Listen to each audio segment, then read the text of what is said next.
नमस्कार। आप सब देख रहे होंगे कि लगातार 2-3 दिन से प्रशासक प्रफुल्ल पटेल जी के लिए समर्थन में प्रिंट मीडिया में समाचार छपे जा रहे हैं। जनप्रतिनिधियों से प्रस्ताव पारित किए जा रहे हैं कि प्रफुल्ल पटेल का आभार। तो मैं आप सबको पूछना चाहता हूँ, प्रशासक प्रफुल्ल पटेल को पूछना चाहता हूँ कि जब जब आपकी बदली की बात आती है तभी क्यों लोगों से आभार मनाया जाता है?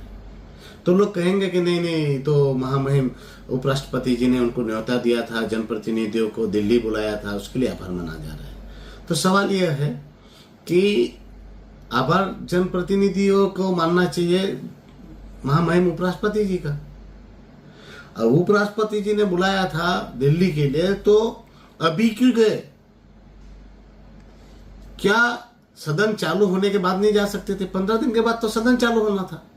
जनप्रतिनिधि सारे के सारे वो सेशन चालू होता तब आते, तो सदन की कामगिरी देखते, वहां मोदी जी से मुलाकात होती, वहां लाइब्रेरी ऊपर गैलरीज में बैठने का मौका मिलता और होम मिनिस्टर जी से भी मिलते, पंचायती राज के मंत्री से भी मिलते और सदन चालू होने पर उनको काफी कुछ सीखने को मिलता। तो अभी क्यों गए? जब प्रशासक की बदली की बात आती है तभी क्यों ये लोगों को लेके दौड़ता है?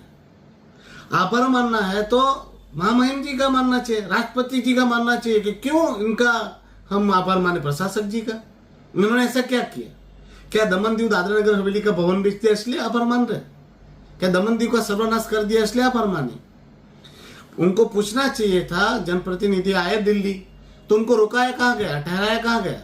क्यों उनको पार्लियामेंट से 2-2.5 घंटे के रास्ते के पर रुकाया गया? क्यों उनको वो होटलों में 3-3 बजे तक रूम नहीं दिलाई गई? क्यों उनको दमन दीव के भवन में नहीं रुकाया गया? जो दमन दीव का लग्जरियस होटलों से भी बेहतरीन कमरे थे वहां क्यों नहीं रुकाया गया? क्योंकि वो तो बेच दिया था, तो वो बेचने के लिए आभार मान रहे हैं। इनको सूरत उतार दिया गया, किसी को कहां उतार दिया गया, कितना परेशान हुए जनप्रतिनिधि, फिर भी आभार मान रहे। मानिए, मैं मना नहीं कर रहा हूं, आभार मानना चाहिए, मगर आप लोग बेहतर होता, सेशन चालू होता तब आप आते। फिर भी मैं कुछ बातें लोगों को समक्ष लाना चाहता हूं। ये प्रशासक आभार क्यों बना रहा है? आपने देखी होगी तो कल प्रेस ब्रीफिंग हुई। कल प्रेस ब्रीफिंग क्यों हुई? क्यों अभी रविवार के दिन, छुट्टी के दिन भी लोगों से प्रस्ताव पारित कराए गए? क्या ऐसी इमरजेंसी है कि तुरंत से तुरंत सब करवाया जा रहा है? अगर जनप्रतिनिधियों से प्रेस ब्रीफिंग करानी होती तो दिल्ली से लौटे कि दूसरे दिन प्रेस ब्रीफिंग होती। 7-7 दिन तक क्यों बैठे रहे? जबकि समाचार आया कि भाई साहब की बदली हो जाने वाली है, तभी क्यों ये नौबत आ गई? आपको 1-2 चीजें बताना चाहता हूं। ये लेटर है नगर पालिका का, दमन नगर पालिका का, जिसमें 14 तारीख के सर्कुलर है और वहां कहा गया है कि 21 तारीख को शाम 4 बजे नगर पालिका की मीटिंग है। मुझे भी बुलाया गया एक इनवाइटी के तौर पर। 21 तारीख को फिर से सर्कुलर निकला और कहा गया कि ये 21 तारीख की मीटिंग पोस्टपोन हो गई है। कोरिजेंडर निकला और कहा गया कि 21 तारीख की मीटिंग अब 23 तारीख को होगी। मतलब 21 तारीख को मीटिंग नहीं हुई, 23 तारीख को मीटिंग होगी, ऐसा कहा गया। अब हमारे मित्र जो है ये असली आजादी के विजय भाई भट्ट जी के पेपर में आया कि 22 तारीख को प्रफुल्ल भाई पटेल जी के लिए आभार प्रस्ताव पारित किया काउंसिल ने, मुझसे, जबकि 21 तारीख को मीटिंग हुई नहीं। तो एडवांस में आभार कैसे पारित हो गया? इस पर जब मैंने नगर पालिका की कल जब मीटिंग हुई 23 तारीख को, तो मैंने चीफ ऑफिसर को पूछा, माननीय प्रेसिडेंट एसपी दमनिया जी और पूरी काउंसिल के सामने। तब चीफ ऑफिसर ने कहा कि ऐसी कोई मीटिंग नहीं है, ऐसा कोई प्रस्ताव पारित नहीं हुआ है और ये जो लेख में दावा कर किया जा रहा है उसका मैं बिल्कुल भी समर्थन नहीं करता और ऐसी कोई मीटिंग हुई ही नहीं है, ऐसा कोई प्रस्ताव पारित ही नहीं हुआ है। मतलब क्या हुआ? ऐसा कोई ठहराव पास नहीं किया गया लोगों से जबरन सिग्नेचर करवाए गए और ये फ्रॉड रेजोल्यूशन बनाया गया। ऐसा ही स्थिति जिला पंचायत में हुई। जिला पंचायत में भी मेरे जिला पंचायत के कुछ मित्रों ने मुझे बताया कि रविवार के दिन जिला पंचायत के कर्मचारी हमारे घर आए और वो रिजोल्यूशन में साइन करवा रहे थे और बोल रहे थे कि इस पे साइन करना है, आभार प्रस्ताव पारित किया है उस पर। बोलते कोई मीटिंग ही नहीं है, कोई सर्कुलर ही नहीं भेजा गया और डायरेक्ट आभार प्रस्ताव पारित कर किया हुआ पत्र हमें थमाया जा रहा था, हमने सिग्नेचर नहीं किया तो हमें धमकाया गया, डराया गया। मतलब जिला पंचायत ने भी ऐसे ही किया, सरपंचों से भी ऐसा ही करवाया जा रहा है। कुछ सरपंचों ने फोन किए कि हमें भी ऐसा बोला जा रहा है कि इस पे साइन करके भेजो। बोले जब मीटिंग ही नहीं और आभार किस बात का माने और क्यों माने? तो बोले हमें डराया जा रहा है, धमकाया जा रहा है। मतलब सारे के सारे जनप्रतिनिधियों से ऐसे आभार प्रस्ताव पारित करवाए जा रहे हैं। और क्यों करवाए जा रहे हैं? प्रशासक जी तो ये कहते हैं कि मैं आया हूं मेरी मर्जी से, मैं जाऊंगा अपनी मर्जी से। तो ये कौन सी मर्जी है? क्यों डरे हुए हैं? क्यों घबराए हुए हैं?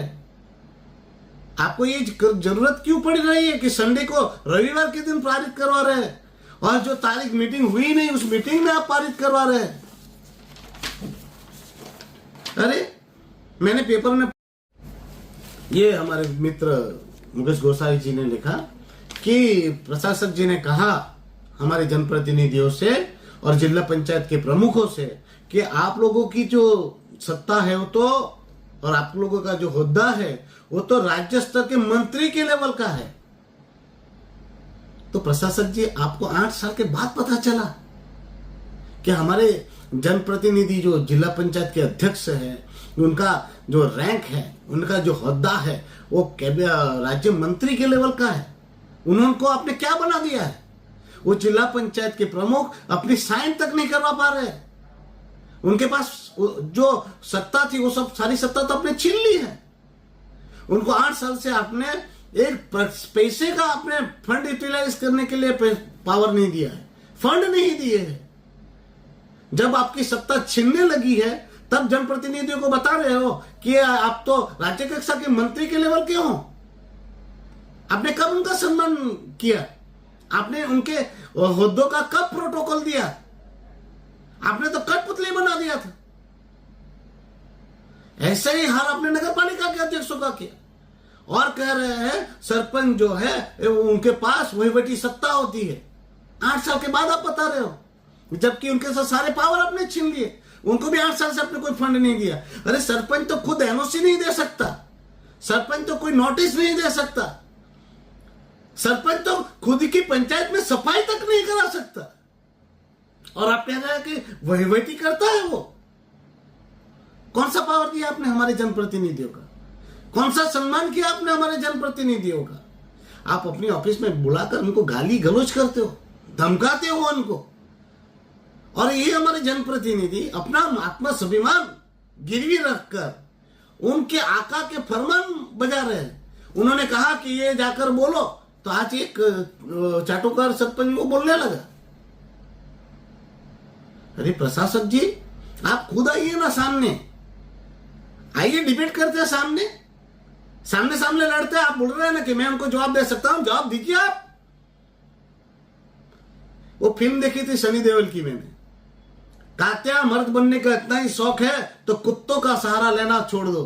प्रशासक जी वही डायलॉग मैं आपको बोल रहा हूं, कुत्तों का सहारा मत लीजिए, आइए सामने। और मैं पहले भी नहीं डरता था आपसे जब मैं कुछ नहीं था, अभी मैं आपसे क्यों डरूंगा? और आप ये आभार प्रस्ताव पारित करा कर भी बचोगे नहीं। आपका बोरिया बिस्तरा बांधने का वक्त आ गया है। आपकी मर्जी और आपका वो एटीट्यूड सब मिट्टी में मिलने वाला है। भगवान के घर देर है अंधेर नहीं है। आपने जो तानाशाही की है ना, उसका तो मैं सजा आपको दिला के रहूंगा, उसकी सजा आपको जरूर मिलने वाली है। और हमारे जनप्रतिनिधि कह रहे हैं, हमारे सरपंच ये कह रहे हैं और वो प्रशासक की बातों में आकर अपने ही जनप्रतिनिधियों पर अनाप शनाप आरोप बढ़ रहे हैं। मैं क्या मांग रहा हूं? मैं तो आपको पावर देने की बात कर रहा हूं, आपके पंचायतों को पावर देने की बात कर रहा हूं, आपकी जिला पंचायतों को पावर दिलाने की बात कर रहा हूं, मैं तो नगर पालिका को पावर देने की बात कर रहा हूं। मैंने कहा कि आप लोग पापी है? मैंने तो ये कहा कि पाप के भागी ना बने, क्योंकि लोगों के घर, दुकान, मकान टूट रहे हैं, लोगों के धंधे छीने जा रहे हैं, लोगों को नौकरियों से वंचित किया जा रहा है।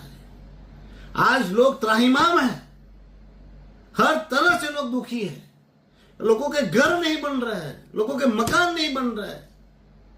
अरे हर बेचारा 500 लेके आता तो पुलिस लूट रहती है, हर तरह से आदमी बिसा जा रहा है। उसमें मैं तो आप लोगों का साथ और सहकार मांग रहा हूं।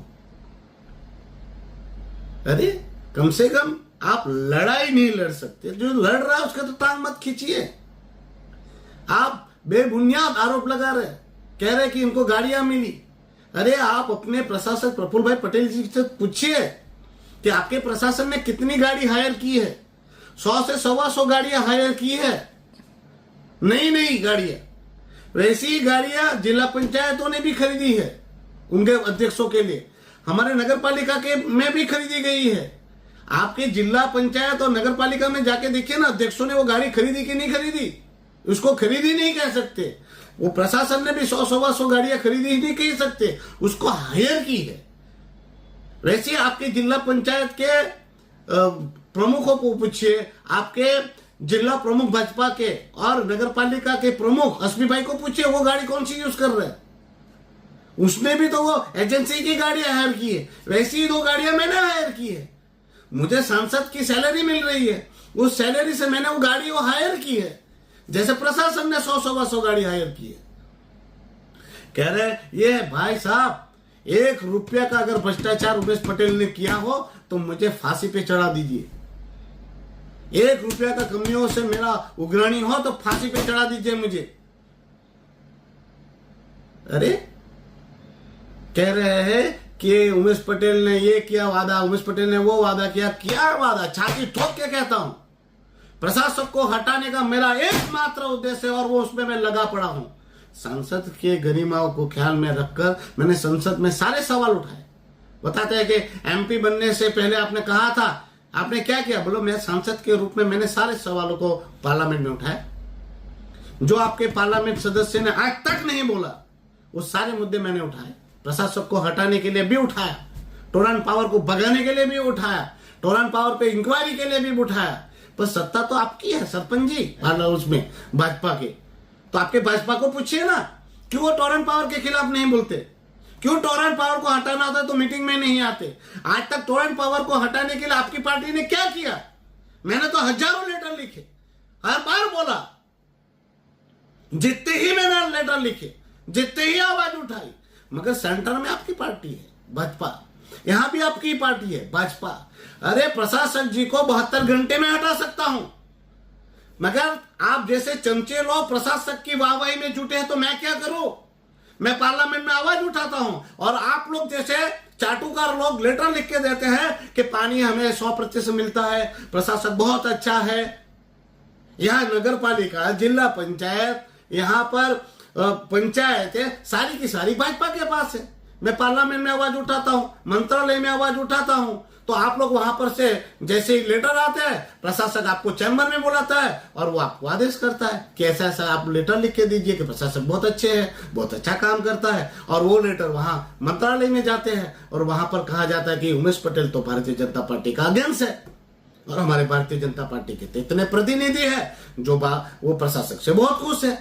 प्रशासक ने वहां पर ऐसा माहौल बनाया है कि ये जो सीटें हारी है वो भाजपा अपने संगठन के वजह से हारी है, संगठन की कमियों के वजह से हारी है, संगठन के अंदरूनी खिंचतान के लिए हारी है।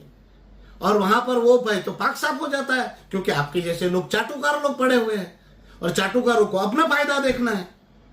और ये फोटो खास करके रखिए, उन्होंने जनप्रतिनिधियों ने कहा है प्रेस ब्रीफिंग में कि विकास के सहभागी नहीं, आप विनाश के सहभागी है। लोगों के घर, मकान, दुकान टूटे उसके भी सहभागी आप ही हो और इन लोगों ने स्वीकारा है। कह रहे हैं कि उमेश पटेल ने कहा था लारी गल्ले लगाएंगे, बिल्कुल लगाएंगे। मरोड़ में भी लगेंगे लारी गल्ले, जमपुर में भी लगेंगे और उनको लाइसेंस भी दिलाऊंगा। ये मेरा वादा था और वादा है और मैं वो करके दिखाऊंगा। दावा ये दुकान टूटती है तो क्या भारतीय जनता पार्टी की जिम्मेवारी नहीं है? सत्ता किसकी है?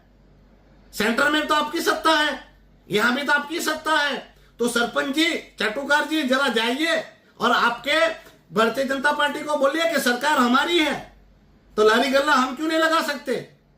हम क्यों नहीं टोरंट पावर को भगा सकते? अगर उमेश पटेल नाकाम हो रहा है तो आप लोग आइए, मुझसे बोलिए कि ये लेटर लिखिए, ये आवाज उठाइए। मैं नहीं उठाता हूं तो मुझे बोलिए। हर जगह आप हाथ बताइए कि हाँ आप चुप हो गए, मैं आऊंगा आपके साथ, चलिए आप बाहर निकलिए, मैं आप लोगों के साथ। जहां आप बोलोगे कि यहां आपने आवाज नहीं उठाई है तो मुझे बोलिए कि आप ये लेटर लिख के दीजिए, मैं लिख के देता हूं। बोलिए कि यहां पर आपको चलना है हमारे साथ, हम बोलेंगे आप भी साथ में बोलिए, मैं खड़ा रहूंगा। एक पत्रकार लिखता है कि उमेश पटेल मरणियों बन्यो छे, रघुवायो बन्यो छे। अरे रघुवायो नहीं, मरणियों बन्यो छू। दमन दीव के लोगों के हित पर जब आंच आ रही है, लोगों के घर मकान दुकान तोड़े जा रहे हैं, लोग बेबस की तरह बेचारे लाचार बनकर मेरे पे नजर रखे बैठे हुए हैं कि उमेश पटेल कुछ करेगा तो उसके लिए मैं कर रहा हूं, उनके लिए लड़ रहा हूं, उनके लिए मैं मरणीय बना हुआ हूं, जो मेरा अधिकार है, क्योंकि लोगों ने मुझे चुन के भेजा है और उनके लिए लड़ना मेरा काम है। प्रशासक जी, आपको फिर से चुनौतीपूर्ण कह रहा हूं, आप कुछ भी कर लीजिए, कुछ भी कर आक्षेप लगवा लीजिए, मैं डरने वाला नहीं हूं। और हमारे जनप्रतिनिधियों को कहना चाहता हूं, आप लोगों की वजह से ही हमारा प्रदेश दुखी हो रहा है। आप लोग आज भले इनकी चाटुकारिता चमचागिरी कर लो, मगर आने वाले वक्त में आपको ये पता चल जाएगा कि जनता जागरूक है, लोग समझदार है। और लोगों को मैं कहना चाहता हूं, मैंने जो भी कहा है उसके लिए मैं प्रयास रूप हूं, काम कर रहा हूं, मेहनत कर रहा हूं, लड़ रहा हूं। हाँ, अकेला हूं, ना मेरे साथ कोई सरपंच खड़े हैं, ना मेरे साथ जिला पंचायत के लोग खड़े, ना नगर पालिका के लोग खड़े, पर मैं आपका प्रतिनिधि बनकर आपके लिए आवाज उठाऊंगा, लड़ूंगा और आप सबके हक और अधिकार की रक्षा करने का पूरा प्रयास करूंगा। इसमें मेरी जान भी जाए ना तो मुझे कोई फर्क नहीं पड़ता। अरे मैं तो इनको कहना चाहता हूं, अरे आप मुझसे इस्तीफा क्या मांगते हो? मैं तो दमन दीव की जनता के लिए जान दे दूं। इस्तीफा मेरे लिए क्या है? ये पद मेरे लिए कभी न था ना कभी है महत्वपूर्ण। मेरे लिए तो दमन दीव की जनता का प्यार और जनता का हित मेरे लिए सर्वोपरि है। आप आज मेरे पे सवाल नहीं उठा रहे, आप अपने ही प्रशासन पे सवाल उठा रहे हैं। आप खुद कबूल कर रहे हैं सरपंच जी कि आपके लोगों, हमारे लोगों के घर तोड़े गए हैं, हमारे लारी गल्ले हमारे नहीं लगा दिए जा रहे हैं, हमारे दावे बंद किए गए हैं, वो आप खुद स्वीकार रहे हैं। और वही प्रशासन ने जिसने किया उसकी आप चाटुकारिता कर रहे हो, उसको वाहवाही कर रहे हो, उनको आप उनके फेवर में प्रस्ताव पारित कर रहे हो। भाई साहब, सरकार आपकी है, प्रशासन आपका है। अगर मैंने कोई गलती की है तो आप जांच करवाइए और मुझे जेल में डाल दीजिए, फांसी पे चढ़ा दीजिए। फिर से दमन दीव की जनता को कहना चाहता हूं, ये प्रशासक जी ने ये जो कांड किए है, वो कांड की सजा तो उनको मिलकर रहेगी। उनको भगाने का वादा किया था, वो भगा के रहूंगा। और बात में ये भी कहना चाहता हूँ, लोग बोलते हैं कि उमेश पटेल ने कहा था वाको वारिस यानी लात मारिस। अरे वाका वारवा में मतलब झुकाने का मतलब क्या होता है? एमपी का पावर मैंने पार्लियामेंट में दिखाया, हर एक मुद्दे पे आवाज उठाई। आपके लालू भाई को मोदी जी आते थे तो उनकी सीला जहां लगाई होती है ना, वहां पर भी नहीं जाने देते थे। साथ में खड़ा करने की तो बात जाने दो। मुझे तो प्रशासक जी ने, उप प्रमुख जी आए, उपराष्ट्रपति जी आए तो मुझे साथ में मंच पर बिठाना भी पड़ा, साथ में रखना भी पड़ा, मेरे नाम की तख्ती भी लगानी पड़ी, साथ में गाड़ी में बिठाना भी पड़ा। वो मुझे नहीं बिठा रहे थे, मैंने डायरेक्ट उनसे वहां से दिल्ली से करवाया। अभी भी ये सारे जनप्रतिनिधियों को, आप भी तो थे चाटुकार जी, वहां पर आपके आका ने जब भेजा था तो वहां तो उपराष्ट्रपति जी से के साथ तो उमेश पटेल अंदर से आया, वो आपके आका ने नहीं भेजा था। मैंने खुद उनसे अपना टाइम लिया था और उनको मैंने दमन दीव की परिस्थिति से वाकिफ भी कराया। मैं तो चाहता था कि आपका आका मोदी जी से भी मिलवाए, आपको अमित भाई शाह से भी मिलवाए। मैंने भी प्रयास किए पर मोदी जी थे नहीं।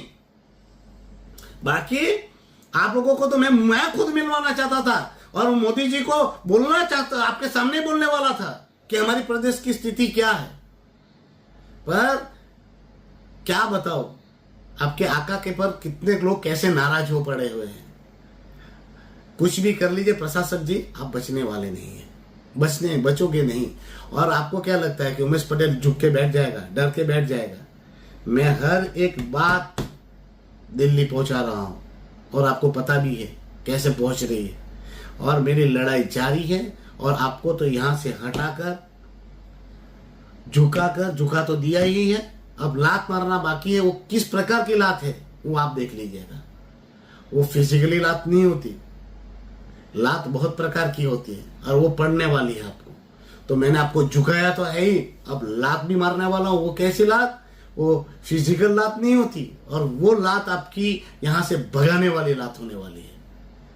कोई बात नहीं, आप चाटुकारिता कीजिए। भगत सिंह ने भी कहा था देश की आजादी के वक्त, आप उनकी चमचागिरी करो, उनकी गुलामी करो, हम जनता की ओर से लड़ेंगे। तो मैं भी लड़ूंगा।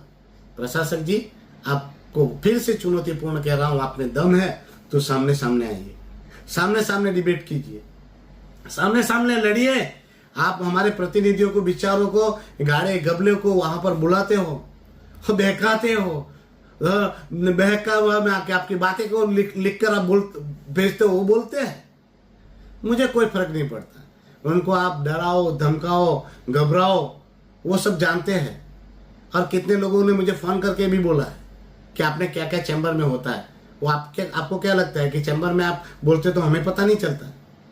अरे आप सीधा सीधा बात करो, सीधा सीधा लड़ाई लड़ो। ये बुजदिलों की तरह बेचारे नमाले लोगों के कंधों पर बंदूक रखकर फोड़ना बंद कर दो। आपका तो अंत आ चुका हुआ है ही है। ये आपकी नौकरी का अंत ही है, ये आपकी कारकिर्दी का अंत ही है, समझ लीजिए। और आपको वादा करता हूं प्रशासक जी, आपको 30 जनवरी तक तो नहीं बैठने दूंगा। कुछ भी हो जाए, 30 जनवरी तक तो आप नहीं रुकेंगे। फिर आपकी मर्जी मुझे दिखाना। आप में दम है तो आप मुझे दिखा देना कि आप 30 जनवरी तक रुकते हैं या नहीं। बस हमारे लोगों को कहना चाहता हूँ, डरिएगा नहीं, घबराइएगा नहीं। आपका जनप्रतिनिधि आपके साथ है। हाँ, हो सकता है मुझ पर फ्रॉड केस किए जाएंगे, गलत उलट जुलट आरोप लगाए जाएंगे, पर सत्य कभी मिटता नहीं है। सत्य को आँच आ सकती है, पर सत्य परेशान हो सकता है, पर सत्य हार नहीं सकता। परमात्मा परमेश्वर ने मुझे जिताया है। इन लोगों ने सब कुछ किया मगर मैं जीता, आपकी आवाज बना। और आपको विश्वास दिलाता हूँ आगे भी मेरी लड़ाई इसी प्रकार से जारी रहेगी। दमन दीव की जनता के लिए मैं लड़ता रहूंगा और दमन दीव के लोगों का हक और अधिकार और न्याय उनको दिलाकर रहूंगा। धन्यवाद।